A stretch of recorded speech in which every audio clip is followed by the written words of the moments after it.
Hello everyone. बच्चों, हम class 6 की क्यूरियोसिटी बुक की बैक एक्सरसाइज को सॉल्व कर रहे हैं चैप्टर 2 का। चैप्टर 2 में हमने क्वेश्चन नंबर 1, 2 एंड 3 कंप्लीट कर लिए हैं। अब आता है हमारे क्वेश्चन नंबर 4। क्वेश्चन नंबर 4 में क्या दिया हुआ है? आपको दो पिक्चर्स दी हुई हैं। एक तो दिया हुआ है माउंटेन गॉड की पिक्चर, दूसरा दिया हुआ है प्लेन गॉड। जो माउंटेन गॉड है, प्लेन गॉड है, इस क्वेश्चन में क्या बोला हुआ है? आपको सिमिलरिटीज़ और डिफरेंसेस देखने हैं इस दोनों में, और बताना है इनका क्या रीज़न है उनके बीच में जो डिफरेंसेस हमें देखने को मिलते हैं माउंटेन गॉड्स में और प्लेन गॉड्स के अंदर। तो हम सबसे पहले देखते हैं सिमिलरिटीज़। अब जो गॉड होती हैं वो सेम स्पीसीज से बिलोंग करती हैं, तो दोनों के पास क्या है? 4 लेग हैं, 2 हॉर्न हैं, 1 टेल है, उनकी बॉडी फर से कवर्ड है, और दोनों क्या हैं? हर्बीवोरस एनिमल हैं। तो ये सिमिलरिटीज़ हमें देखने को मिलती हैं। लेकिन अब हम देखते हैं इनके बीच में डिफरेंसेस। जो हमारी प्लेन गॉट है और माउंटेन गॉट है, उनमें हमें क्या क्या डिफरेंस देखने को मिलते हैं? सबसे पहला फीचर आता है हमारा फर और कोट। जो माउंटेन गॉट होती हैं उनकी बॉडी के जो फर होते हैं वो थिक होते हैं, डेंस होते हैं। किस लिए होते हैं ऐसा? For insulation. इंसुलेशन का मतलब होता है बच्चों, जो माउंटेन गॉट होती हैं वो कोल्ड एरिया में रहती हैं, और कोल्ड एरिया में वो अपने आप को क्या कर सके? ठंड से बचाने के लिए, ताकि उनकी बॉडी से हीट बाहर ना निकले, तो उनकी बॉडी के जो हेयर्स हैं वो कैसे रहते हैं? थिक होते हैं। लेकिन जो प्लेन गॉट होती हैं उनकी जो फर होते हैं वो शॉर्टर होते हैं और लेस डेंस होते हैं। नेक्स्ट फीचर आता है हमारा बॉडी बिल्ड। जो हमारी प्लेन गॉट होती हैं वो माउंटेन गॉट से डिफरेंट होती हैं। माउंटेन गॉड क्या होता है? उनका स्टॉकिया बिल्ड होता है, उनकी बॉडी शॉर्टर, थिक होती है और स्ट्रॉन्गर होती है।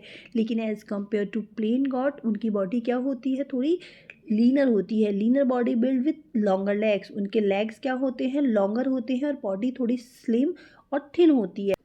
नेक्स्ट फीचर आता है हमारा हूव्स। उनके जो खुर होते हैं उनमें क्या रहता है? रफ पैड्स लगे होते हैं, ताकि वो रॉकी एरिया पे इजीली चल सकती हैं। लेकिन जो हमारी प्लेन गॉट होती है उनके रेगुलर हूव्स होते हैं, वो ताकि इजीली फ्लैट सरफेस पर चल सके, प्लेन एरिया में वो इजीली चल सकती हैं।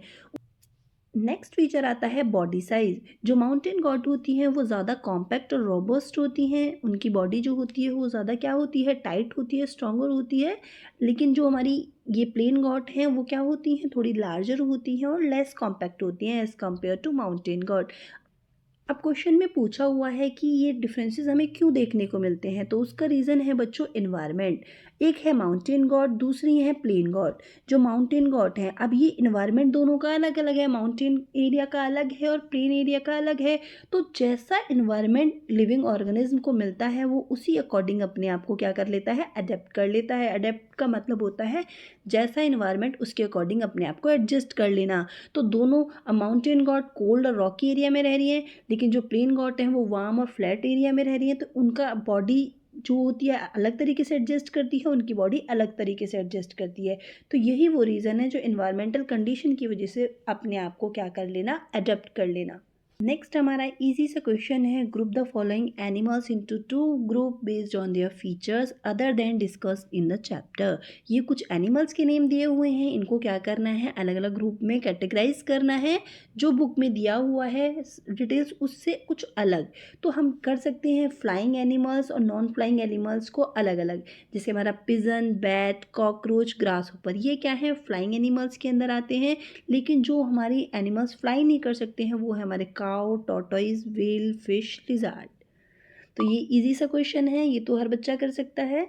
Next question most important question है, जिसमें दिया हुआ है कि जैसे जैसे पॉपुलेशन ग्रो कर रही है, पीपल क्या चाह रहा है? अपनी कंफर्टेबल लाइफ चाह रहा है। वो फॉरेस्ट को क्या कर रहा है? कट कर रहा है अपनी ज़रूरतों को पूरा करने के लिए, और उससे हमारे इन्वायरमेंट में, हमारी सराउंडिंग पे क्या इफेक्ट पड़ेगा? आप उस चीज़ को कैसे एड्रेस करोगे, इस चैलेंज को? इसके क्या इफेक्ट्स देखने को मिलेंगे? अब जब ज़्यादा से ज़्यादा फॉरेस्ट को क्या किया जाएगा? क्लीन किया जाएगा, तो एनिमल्स के होम ही क्या है? फॉरेस्ट है। वो क्या हो जाएंगे? लॉस हो जाएंगे। एयर पॉल्यूशन इंक्रीज हो जाएगा, फ्लड और ड्रॉट आने के चांसेस बहुत ज़्यादा बढ़ जाएंगे, ग्लोबल वार्मिंग इंक्रीज हो जाएगी। ये इंपॉर्टेंट पॉइंट समझने का पॉइंट है। ग्लोबल वार्मिंग कैसे इंक्रीज होगी? जब ट्रीज़ को कट कर देंगे। ट्रीज़ क्या करता है? कार्बन डाइऑक्साइड को इन्वायरमेंट में से लेता है, क्योंकि उसको फोटोसिंथेसिस की प्रोसेस करनी होती है, और कार्बन डाइऑक्साइड ही क्या करता है? हमारे इन्वायरमेंट को हॉट, गर्म कर देता है। तो जब हमारे ट्रीज़ कट जाएंगे तो ग्लोबल वार्मिंग हमारे इन्वायरमेंट को, ग्लोब को क्या कर देगी?